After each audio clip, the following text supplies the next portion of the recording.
And we're back outside. So we got this guy cranked up as hot as it gets, and it's putting out like 85 degrees with a 70-degree return.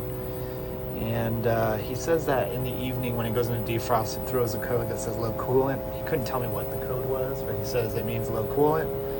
So we're gonna go ahead and throw a gauge on here and see what's up. So here we go.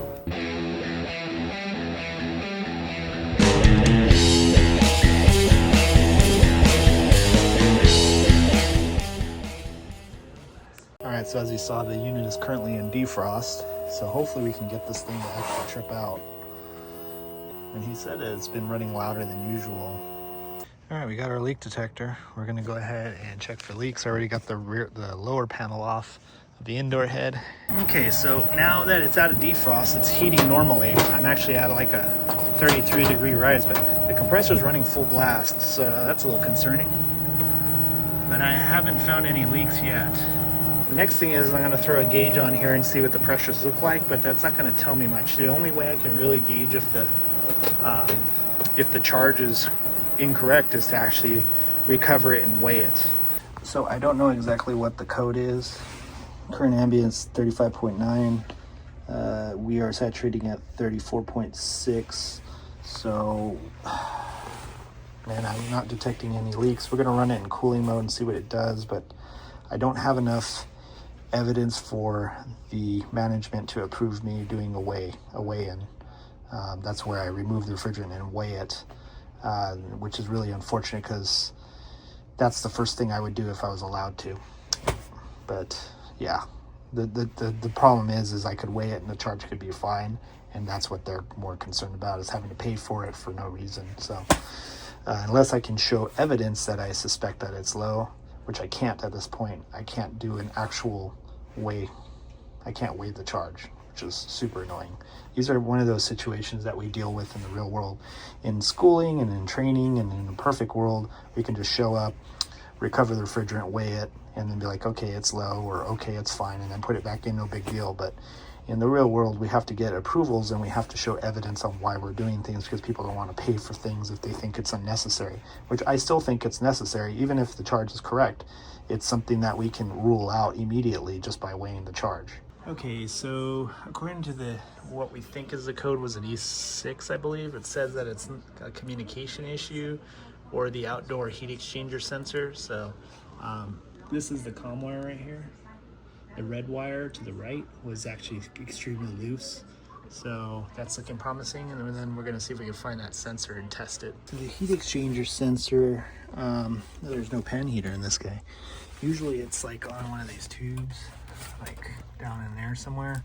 It looks like I'm going to have to take this outer panel off in order to see it. All right, so this one only has a liquid line temperature sensor, which I believe is down in there. You can't see it. It's right there, but that's the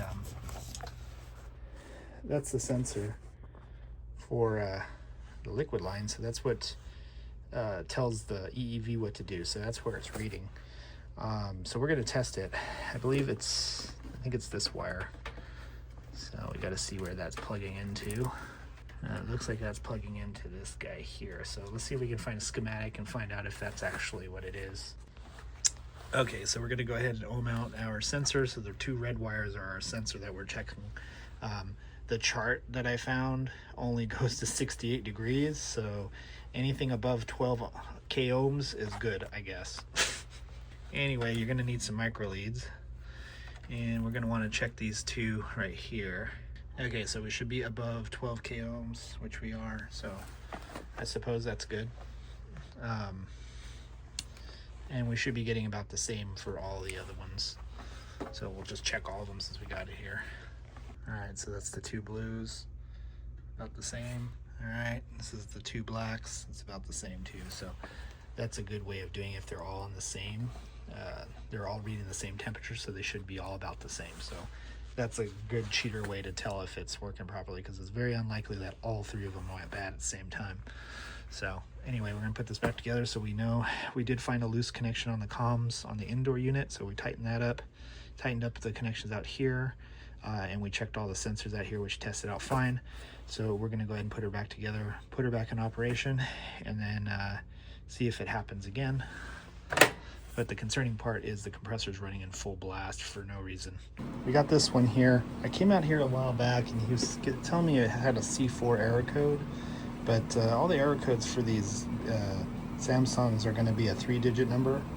So apparently it'll show C4 and then another set of numbers, which is the last 2 numbers of the code.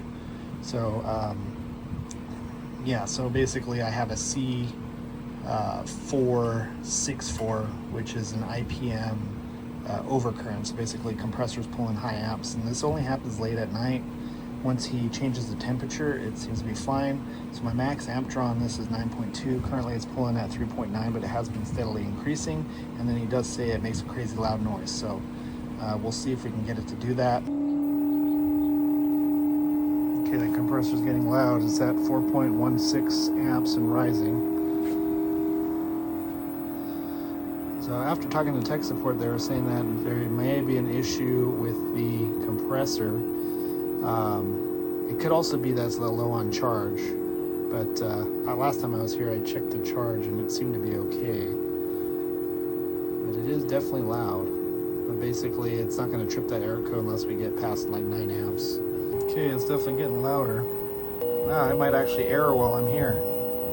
Didn't do any of this when I was here last time. Okay, we're at 7 amps. 9.2 is the RLA on this thing, so we'll see if it gets up there. 8.6. Sounds like it's ramping down. So we're at 8.3. Let's go see if it's heating inside. So we have 120 degrees coming out of here. It's about 40-something degrees outside, and it's ramping like crazy. All right, well, she's back at like 7.8 amps. So I'm thinking it's behaving like it's got a low charge. So basically what these things do is it will, if the pressure is too low, it'll ramp up to increase the pressure based on outdoor temperatures. So in the evening, it's much cooler than it is now. So the pressures will just naturally drop just from the ambient temperature being low. Which means the compressor will have to compensate by running even harder. It's just not cold, it's not the same temperature it is overnight right now. So I'm thinking either we're low on charge or there's an issue with the compressor inverter. I've tested the sensors last time and they tested out normal. Refrigerant charge looked fine, but I didn't weigh it. They wouldn't approve me weighing the charge. So I'm gonna tell them that we need to weigh the charge or change the compressor. Yeah, which if it's just a weighing the charge situation, that's not going to cost as much, but that's something we're going to need to know anyway. So yeah, we're going to see if we can get approval to weigh the charge.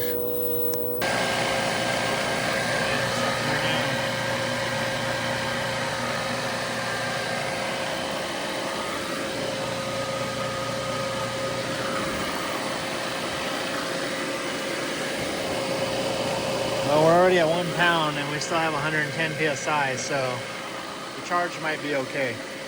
All right, so we got the unit taken apart. Now we have to remove all the sound dampening stuff, which is always the fun part. This one actually doesn't look too bad. Yeah, there's another one in there. So yeah, this is the fun part. So we're gonna get that all out, and then I will expose our compressor, and then we got to look at the new one to see where our braze points are gonna be.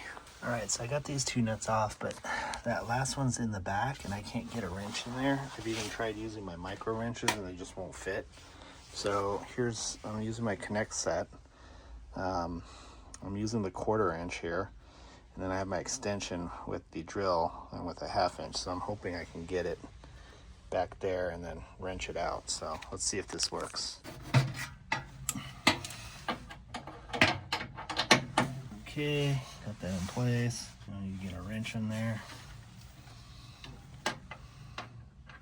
Easier said than done. Okay, I think we broke her free. Yep, I think we got it. We got it. What a pain in the butt that was. All right, and then we're gonna use our multi-bit thing as a magnet. And grab it. No. Ha! Got it. Didn't break nothing. Alrighty, so we got all the feet out. So now we're going to go ahead and start brazing. However, I only have one port, so in order to flow nitrogen, I have to actually take off one of these because I can't otherwise pressure will build up in there. So what I end up doing is this line here, I'm just going to unscrew the flare there, and then, you know, the nitrogen pressure will come out through there. Yeah, because we need to flow nitrogen when we're brazing this thing. I wish they just put 2 ports on it. I don't understand why they don't do it, or at least stick one like in here or something. But anyway, yeah, we're gonna get it all set up for that. All right, so we got our nitrogen all set up for brazing. You can see that I've removed this line here. That way it can flow through the system and it doesn't pressurize anything. Our braze points are gonna be here and here.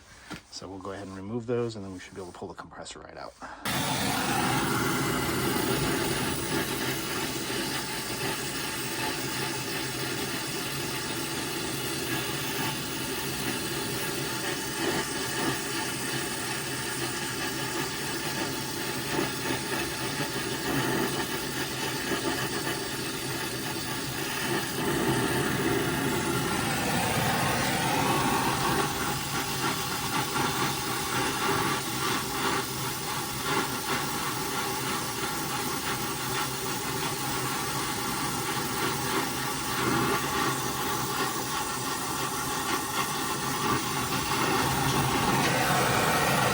It's very important that you don't squish with these, you just kind of pull up on it. You have to pick it up to get it off of these bolts.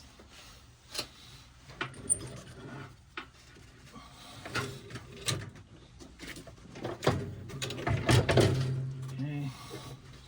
And there we go. Lightest compressor ever. Alright, so we got the compressor out. You're going to have to reuse the rubber feet. And then there is this little rubber gasket thing that you got to take off the old compressor as well. We got our new compressor here, so we're going to go ahead and pop that in. The nice thing about these compressors, they're so tiny and light. Kind of easier to move around. Yeah, so you can put the rubber feet down on the system and then just kind of squish it into place. Now we go ahead and pull these plugs out. There may be pressure. Okay, cool.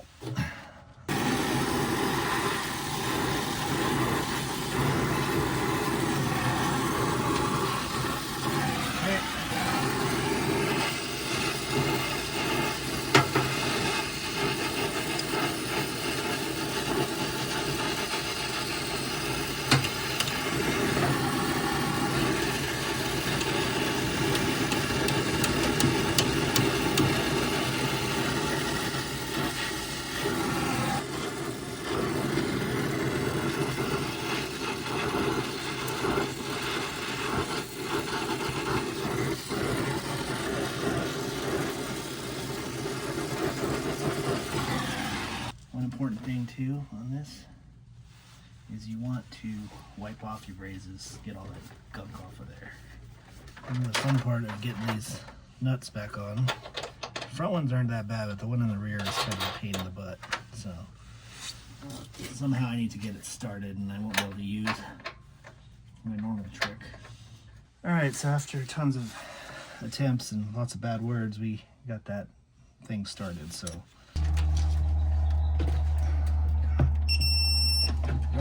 cool. So we're gonna go to 300 psi. So far so good. And my braze points are leaking. It's a good sign. I don't feel anything. Sweet.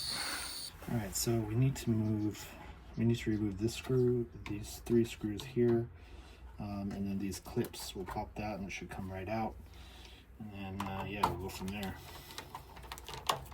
I want to be able to see the bottom of this board so I can see where all the plugs go. So this is a good time for you to take pictures. Make sure you don't forget anything. Okay, so we need to put some paste there and right there. You don't need a lot. And you just need, I put way too much, but yeah, you pretty much just need that much. This is way too much, but you just want like a line in the middle, because when you put it down, it's going to spread out. So. But anyway, let's get this all hooked up. We got this all in there. When you're putting in these screws, you want to just start them. That way you have some wiggle.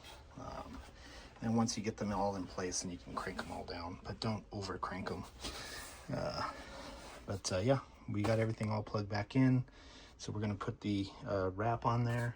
All right, we're starting our pressure at 353.7. All right, so we got it all put back together. It's been about 20 minutes. 353.7. So yeah, I don't think we have any leaks. So we're gonna go ahead and get our vacuum going.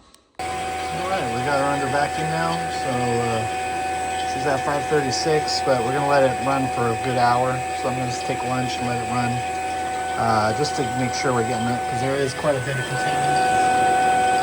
We'll probably change the oil before I go lunch, but in the meantime, I'm gonna clean up everything I don't need, and then we'll change the oil. Alrighty, so we are at 122 microns. Okay, zeroed out, 2.2. Here we go. All right, cool. Let's go ahead and put a new Schrader core in there and get this all put away.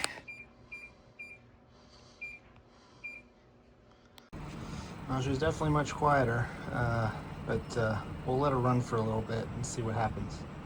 So it's still kind of noisy, and I can hear it ramping up. It's cold. Let's see if it's hot inside. All right, so she's putting out a lot of heat. And it's 60 degrees outside, so let's see how the unit sounds.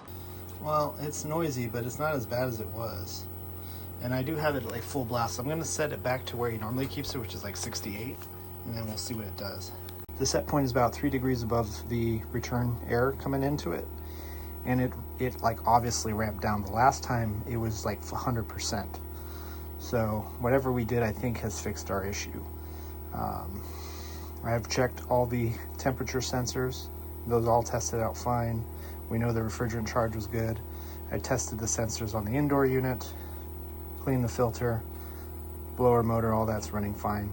EEV, that's the only thing I probably should have tested, but I think it's fine. Honestly, I think there is an issue with the board, the controller system. So anyway, that thing is running normally now, and it seems to be ramping down, because before, when I had it like 3 degrees above the return air temperature, it was still like at 100%, and I could hear it actually ramp down. So it's doing something differently. So hopefully we don't get a call back on that. But anyway, if you come across that error code, that's what tech support said it is it's either going to be a bad sensor, low refrigerant charge, bad compressor, inverter. So anyway, hopefully this helps you out. So thanks for watching. Make sure you like and subscribe, comment, tell me what a horrible technician I am. Hit that bell notification, follow me on Instagram and Facebook. And if you want to support the channel, pick up some work socks from Camel City Mill. Nighthawk 10 gets you 10% off, or visit the other links in the description below. Thanks for watching.